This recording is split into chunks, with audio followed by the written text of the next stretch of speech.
ওই দেখো ইন্ডিয়ান লুজার্সরা যাচ্ছে।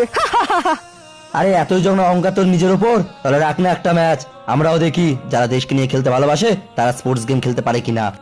আরে আমরা খেলি না দেশের সাথে গেম, তোরা খেলতে পারিস। আর ভুলেও আমাদের সাথে ম্যাচ খেলার কথা ভাবিস না, না হলে নিমেষে তোদের মুখোশ খুলে যাবে। এত যখন কনফিডেন্ট তোদের, হয়ে যাক একটা ম্যাচ। ঠিক আছে, হয়ে যাক।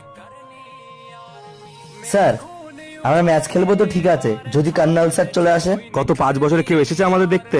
5 বছর আগে একজন অভিনেতা এসেছিল, তাও নিজের ফিল্মের প্রমোশনের জন্য। কাদের পরোয়া আছে আমাদের? পলিটিশিয়ানের, জনগণের। যদি কোনো সোলজার শহীদ হয়ে যায়, সবাই টিভিতে দেখে শোক পালন করে নেয়, এখানে কেউ আসে না। সত্যি তো এটা, এই দেশকে স্বাধীন করা সৈনিকেরা না ঠিক মতো খেতে পারে, না ঠিক মতো ঘুমাতে পারে, শুধু নিজের দায়িত্ব পালন করে যায়। আর এই দায়িত্বের কথা মাথায় রেখে আমাদের এই ক্রিকেট ম্যাচটা খেলা উচিত না। বিষয়টা শুধু ক্রিকেটের না শিবা, ও আমাদের দেশের দিকে আঙুল তুলেছে, আর ইতিহাস সাক্ষী আছে, যখনই কেউ আমাদের দেশের দিকে আঙুল তুলেছে আমরা তাদের হাত উপড়ে ফেলেছি।